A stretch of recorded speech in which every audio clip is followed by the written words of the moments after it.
Good morning. Welcome to Brussels. First, how is your husband Sergei doing? He was released this summer after many years behind bars in Belarus. He's going through the process of rehabilitation because all the political prisoners are really exhausted physically, but he's not broken mentally and gave a boost of energy to our movement.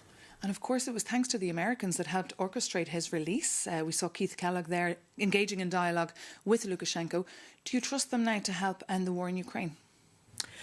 Look, we all want peace. And of course, I'm so grateful to President Trump personally and his team for releasing political prisoners from Belarus. But of course, the future of our country depends on the outcome of the war in Ukraine. And of course, we all want just and long-lasting peace, not just, temporary relief to give opportunity to Russia to regroup and start attacking again.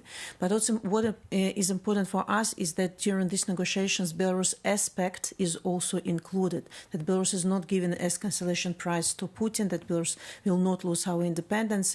And that's why we need strong Europe as a player in these negotiations that will be the voice of Belarusian people. Because a bad deal for Ukraine would be detrimental, I imagine, for Belarus. Absolutely, yes. We understand that if Ukraine loses this war, hopefully it will not happen and will keep strong alliance around Ukraine, it will mean a status quo for Belarus for ages, and Russia will continue to subjugate our country.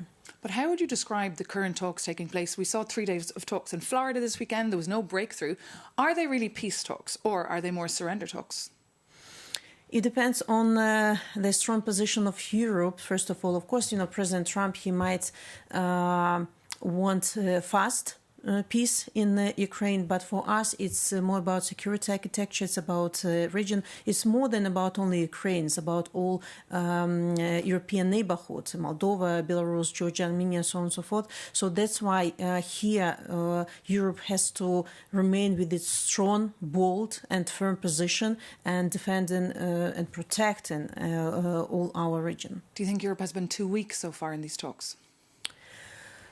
I think that Europe is much stronger than it might seem. It might think about itself, but we maybe need more unity, more boldness, because any hesitation or undecisiveness is perceived as weakness by dictators. And now we see that Russia, together with the other regimes and Lukashenko, they are testing the borders of Europe.